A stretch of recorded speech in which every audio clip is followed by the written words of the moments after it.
Hello, everybody. How are you all? Hope you are all doing great. And this is Anuj. And आज जो हमारी discussion होने वाली है वो बहुत ही इम्पोर्टेंट डिस्कशन है।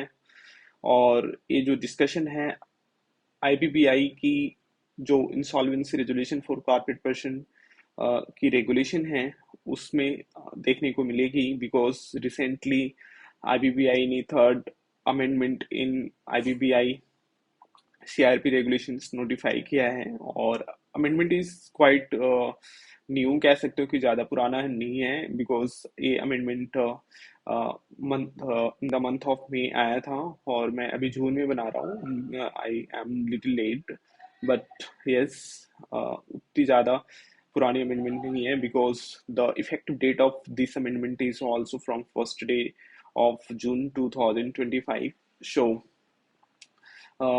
कह सकते हो amendment is quite important because ये जो इंटायर चीज़ें हैं जो चेंजेस आए हैं आईबीपीआई सीआरपी रेगुलेशंस में वो कम्प्लीटली इफेक्टिव है। So without wasting time let's come to the discussion. But इससे पहले मैं आपको ये बताना चाहूँगा कि you are all very much aware that कि आईबीपीआई के जो सीआरपी रेगुलेशन है उसमें कुछ एक फॉर्म्स हुआ करती था कह सकते हो कि होती है जो कि पहले हम लोग उसको जानते थे सीआरपी फॉर्म्स की नेम से। एंड कौन कौन से फॉर्म थे उसके बारे में हम लोग थोड़ा सा डिस्कशन करेंगे बिकॉज एक बैकग्राउंड आपको पता चल जाएगा तो फिर ये जो अमेंडमेंट है इसको समझने में आपको आसानी होगी। ठीक है, तो आईबीबीआई की जो सीआरपी रेगुलेशन है इसके अंदर जो फॉर्म्स थे, ठीक है, वो कर सकते हो कि रिपोर्टिंग फॉर्म्स हुआ करता था जो इंटायर सीआरपी प्रोसेस को कैप्चर करता था। और टाइम टू टाइम जो कंप्लाइंस की स्टेटस हुआ करता था उसको हम लोग आईबीपीआई को रिपोर्ट करते थे। और ये जो रिपोर्टिंग हुआ करता था सीआरपी फॉर्म्स के थ्रू हुआ करता था। और ये जो फर्स्ट फॉर्म हमारा था सीआरपी वन, ठीक है, और सीआरपी वन से लेकर के हमारे जो फॉर्म्स थे सीआईआरपी एट तक टोटल फॉर्म्स थे। ठीक है, सेम सीरीज में जाता था CRP two, CIRP three, CIRP four, CRP five, CRP six, CRP seven, CRP eight. तो हम लोग ये तमाम फॉर्म्स को सबमिट किया करते थे आईबीबीआई की पोर्टल की, राइट। बट रिसेंटली आईबीबीआई ने एक सर्कुलर इशू किया और सर्कुलर के थ्रू जो है ये जानकारी दी गई कि जो फॉर्म्स हैं सीआरपी फॉर्म्स उसको डिसकंटिन्यू किया जा रहा है और इन सारे सभी फॉर्म्स को सब्स्टिट्यूट किए जा रहे हैं विद अनदर फॉर्म्स। ठीक है, तो अब जो सीआरपी फॉर्म्स हुआ करता था उसको हम लोग अलग नाम से जानेंगे और उसकी जो टाइम लाइन्स हैं और जो इंफॉर्मेशन हमारे को प्रोवाइड करना होता था इन सीआरपी फॉर्म्स में कम्प्लीटली चेंज हो गई है। So things become important because being a insolvency practitioners, we must be having idea about कि क्या डेवलपमेंट हुए हैं इन तमाम फॉर्म्स के अंदर।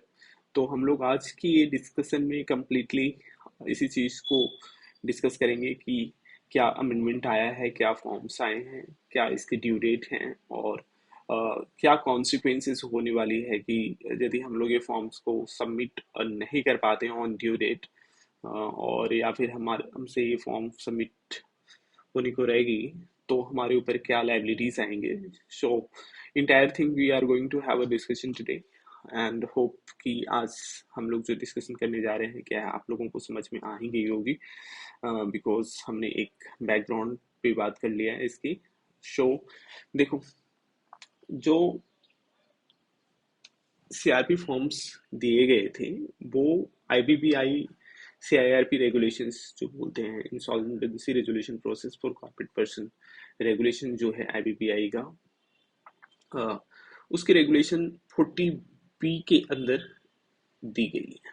ठीक है, तो ऑब्वियसली कि जब न्यू फॉर्म्स आ रहे हैं तो इसी रेगुलेशंस को क्या किया जाएगा, अमेंड किया जाएगा, है ना।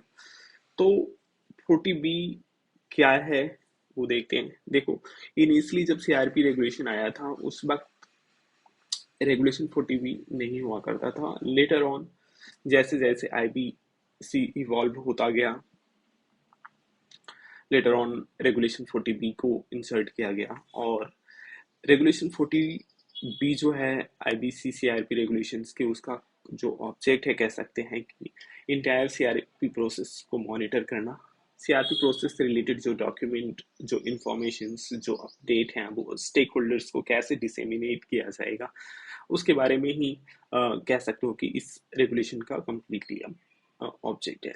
इसलिए क्या किया, IBBI ने कुछ एक फॉर्म्स को डिजाइन किया था, ठीक है, जो कि हम लोग CRP फॉर्म 1 से लेकर के CRP फॉर्म 8 तक सबमिट करते थे। पहले CRP 6 तक फॉर्म आया, उसके बाद CRP 7 आया, एंड देन फिर लेटर ऑन CRP 8 आया। तो इन तमाम फॉर्म टाइम टू समय बीतते गए और नए नए फॉर्म्स जुड़ते गए, ठीक है। बट नाउ एक ऐसा फेज आया कि इन तमाम फॉर्म्स को सब्सटीट्यूट कर दी गई है और इनकी जगह पे नए फॉर्म्स को लाया गया है।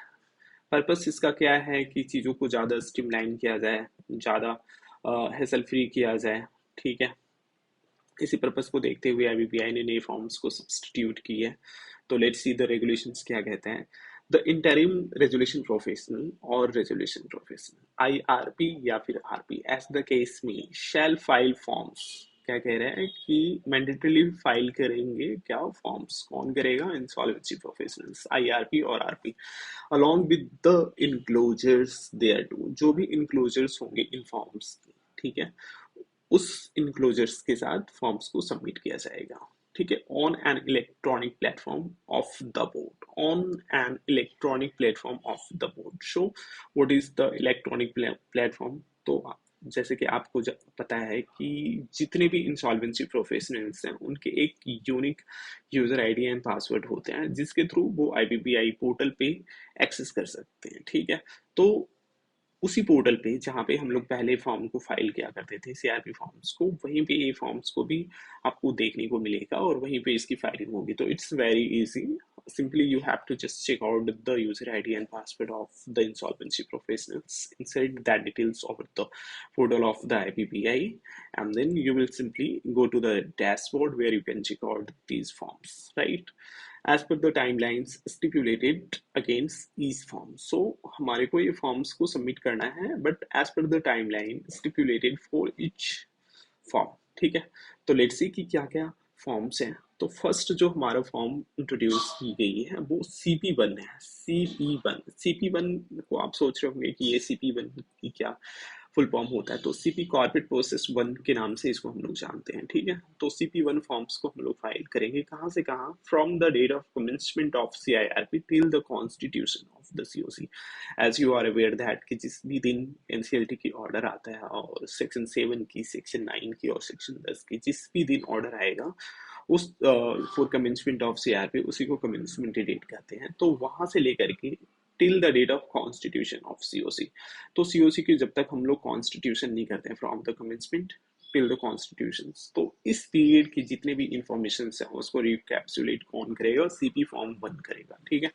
तो बेसिकली होता क्या है, CRP स्टार्ट हो गया, within 3 days we have to go give a public announcement calling the claims and intimating stakeholders about the commencement of CRP। हमारे पास क्लेम आएंगे, then we will going for the verification of such claims within 7 days from the last date of receipt of the claims, and once verification done, from the last date of verification within 2 days we have to constitute committee of creditors।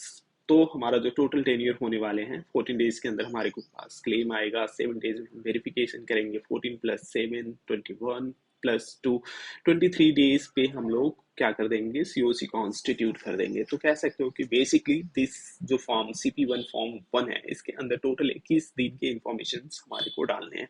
अब आप ही सोचो कि 21 दिन के अंदर क्या क्या चीजें हमारे को इंफॉर्मेशन मिलने वाली है। तो पहले डिटेल्स इसमें होगा कि IRP कौन है, किसकी किस पर्सन को IRP अपॉइंट किया गया है, तो IRP से रिलेटेड सारे डिटेल्स होंगे, CD से रिलेटेड सारे डिटेल्स होंगे, एप्लीकेंट कौन है जिसने एप्लीकेशन फाइल किया था सेक्शन 7 और 9 और 10 जो भी है ना, तो उसके डिटेल्स यहाँ पे आने वाले हैं, ठीक है। NCLT की कौन सी बेंच है उसकी इंफॉर्मेशन यहाँ पे हमारे को देना है, पब्लिक अनाउंसमेंट हमने कब किया, कौन से न्यूज़पेपर में किया, ठीक है।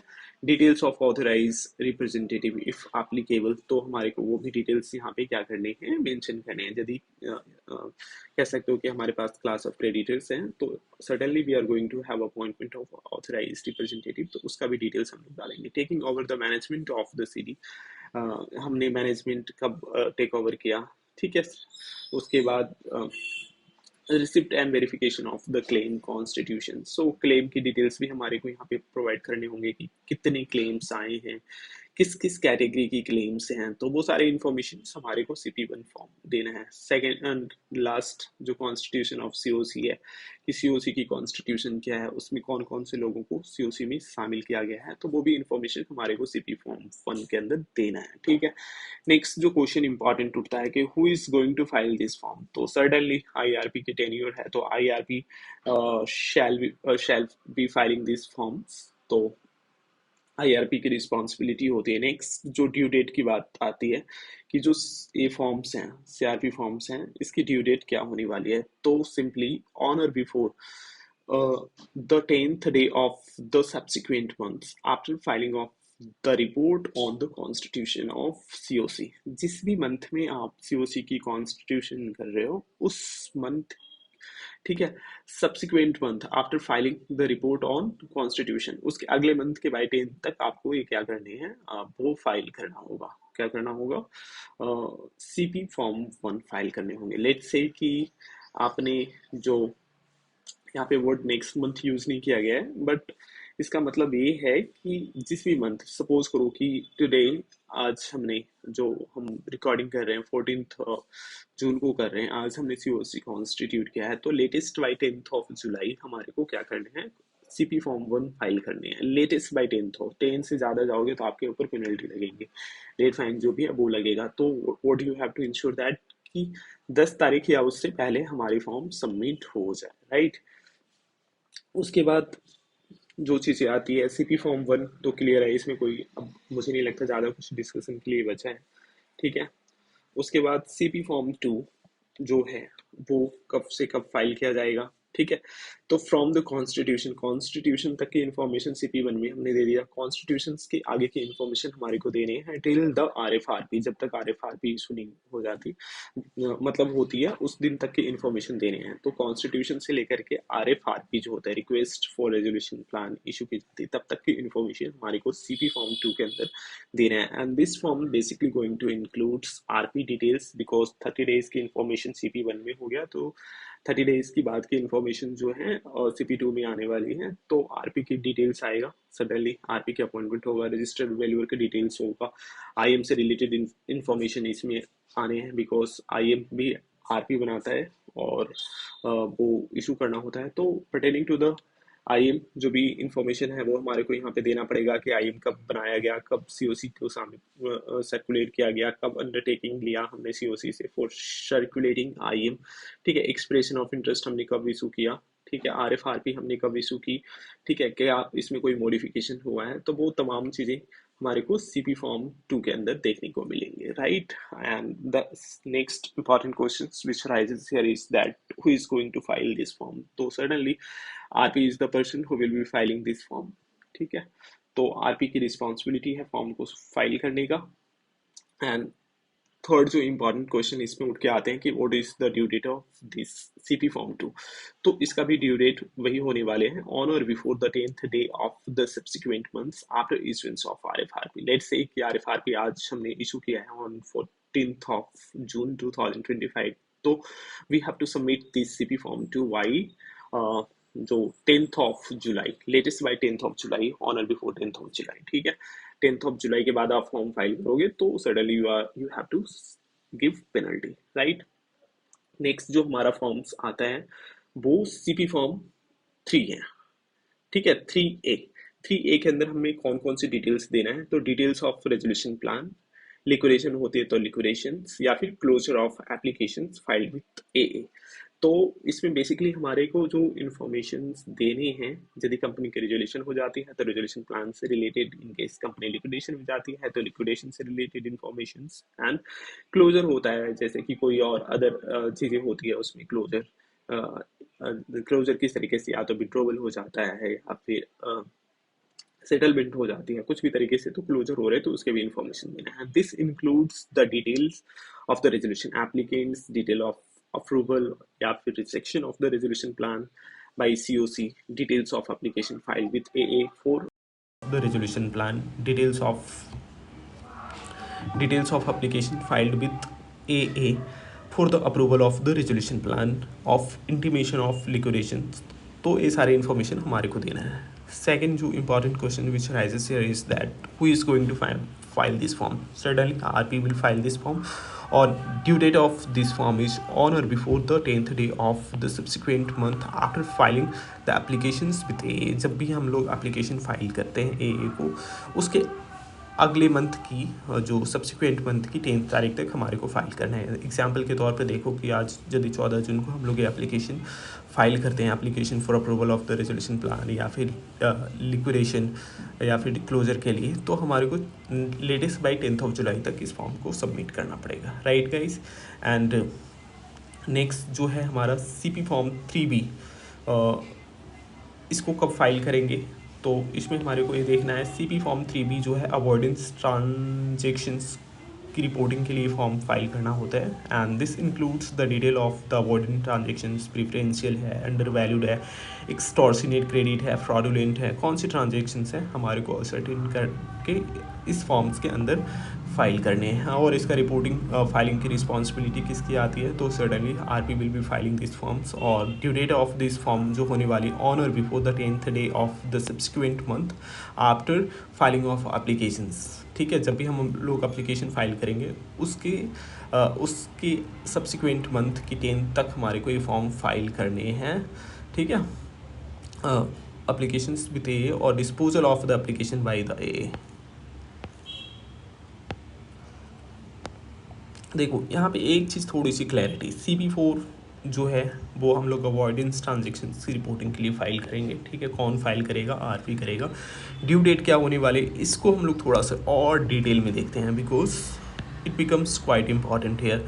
On or before the 10th day of the subsequent month after filing of applications with adjudicating authority और disposal of the applications by the AA।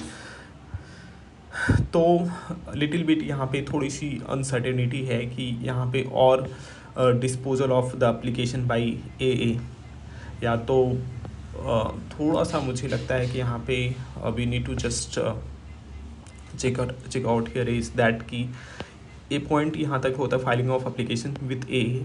तब तो फाइन था कि हम लोगों को जब भी ये एप्लीकेशन फाइल कर रहे हैं AA को, उसके सब्सिक्वेंट मंथ की 10 तक हमारे को फाइल करनी है। बट यहाँ पे और disposal of the application by AA, तो क्या हमारे को 2 बार इस फॉर्म को फाइल करना होगा डिस्पोजल के बाद भी? तो we will have to check out it कि क्या होगा। अभी तो इससे ऐसा ही लग रहा है कि जब भी हम एप्लीकेशन फाइल करेंगे उस एप्लीकेशन की फाइलिंग डेट की सब्सिक्वेंट मंथ की 10 तक हमारे को ये फॉर्म फाइल करना है, या फिर डिस्पोजल जब डिस्पोज हो जाएगी तो वो उसके डिस्पोजल के अगले 10 जिस मंथ में भी डिस्पोजल हो रही है एप्लीकेशन, उस मंथ की अगले 10 तारीख तक हमारे को ये फॉर्म फाइल करना है। ठीक है, तो वी विल ये इस पे क्लैरिटी आएगी। अभी तो आप मान के चलो कि हमारी को जो एप्लीकेशन है वो जब भी फाइल कर रहे हैं उस मंथ, जिस भी मंथ में फाइल हो रही है उसके सब्सिक्वेंट मंथ की लेटेस्ट बाय 10 तक आप फाइल कर दो, राइट गाइज। CP फॉर्म 5 जो है ये क्या है? CP फॉर्म 5 जो है मंथली रिपोर्टिंग के लिए कह सकते हो CRP 7 का जगह इस फॉर्म ने ऑक्यूपाई की है। और इस फॉर्म में बेसिकली हम लोग डिटेल्स ऑफ अपडेट देते हैं, status of CRP, details of COC meetings held, updates in litigations, details of expenses incurred, reason for delay, तमाम चीज़ें को कह सकते हो अपडेट को लेकर के हमारे को ये फाइल करना है। और ये जो फॉर्म्स हैं बेसिकली कौन फाइल करेगा? तो इस फॉर्म को IRP और RP दोनों करेगा। ठीक है, और फॉर्म की जो ड्यू डेट होने वाली है on or before the 10th of every month. ठीक है, प्रीसीडिंग द मंथ, ठीक है। इस मंथ की, जून मंथ की हमारे को फाइलिंग जो करनी है लेटेस्ट बाई 10th जुलाई तक करनी है, ठीक है। The board shall make available all these forms. So इसमें ये है सब रेगुलेशन 2 जो है इसका, इसमें कह रहा है कि जो बोर्ड है इस फॉर्म्स को मेक अवेलेबल करेगा। तो आपको मैं बताना चाहूँगा कि जो नए फॉर्म्स हैं ऑलरेडी IBPI के पोर्टल पे आ चुके हैं। आप लॉगिन करके देखोगे तो वहाँ से आपको पता चल जाएगा, because the effective date of these forms are 1 July 2025। तो फॉर्म का आना स्वाभाविक है ना। थर्ड जो रेगुलेशन है, the interim resolution professional or resolution professional as the case may be shall ensure that the forms and the enclosures filed in this form in this regulations are accurate and complete. जो भी informations documents जो आप लगा रहे हैं forms के साथ वो कंप्लीट होनी चाहिए, एक्यूरेट होनी चाहिए, ऑथेंटिक होनी चाहिए, ठीक है। सब रेगुलेशन 4 कहता है filing of form under this regulations after the due date of submissions whether by correction कर रहे हो या फिर अपडेशन कर रहे हो और otherwise shall be accompanied by a fee of 500 rupees from the calendar month. तो आप कुछ भी तरीके से अमेंडमेंट कर रहे हो तो आपको पेनल्टी देने पड़ेंगे 500 रुपीज़ पर मंथ। नेक्स्ट जो है interim resolution professional or resolution professional as the case may shall be liable to any actions which board may take as deemed under this code or any regulation made thereunder, including refusal to issue or renew the authorization for assignment। देखो इस form में आप किसी भी तरीके से कोई भी गलतियां कर रखा है, या तो फॉर्म नहीं फाइल कर रखा है या लेट फाइल पेनल्टी नहीं दे रखा है, कुछ भी दे रखा है, तो आपके ऊपर कौन एक्शन IBPI ले सकती है। और इसके तहत जो भी है, जो भी कोड में एक्शंस के लिए प्रोविज़न है उस प्रोविज़न के तहत आपके अगेंस्ट एक्शन लिया जाएगा। और हो सकता है कि आपकी जो ऑथराइजेशन AFA होती है वो भी इशू नहीं किया जाए और वो आपको नहीं मिलेगा, तो आप कोई फर्दर असाइनमेंट्स नहीं ले सकते। So this one is the, कह सकते हो कि consequences of non filing, late filing और इनएक्यूरेट फाइलिंग। तो गाइस एक छोटी सी डिस्कशन थी जिसमें हमने आपके साथ आज CRP फॉर्म्स जो नए पुराने वाले CRP फॉर्म्स थे उसको सब्सटीट्यूट की गई है न्यू वाले फॉर्म्स के तहत, ठीक है। होप कि ये डिस्कशन आपको समझ में आई होगी। इसके ऊपर मैं एक डिटेल वीडियो और भी लेकर के आऊँगा जिसके अंदर सभी फॉर्म्स की लाइव हम लोग देखेंगे कि कैसे हमारे को फाइल करनी है, क्या इन्फॉर्मेशन देनी है। बिकॉज ये तो सिर्फ एक आपको इन्फॉर्मेशन है, प्रोविजंस दी गई है कि कौन से फॉर्म्स आए, कौन फाइल करेगा, कब तक फाइल करेगा। होप कि ये वीडियो आपको अच्छा लगा होगा। In case if you find this video useful please don't forget to like, subscribe and circulate with your friends so they can also take the advantage of these videos, right? Thank you guys.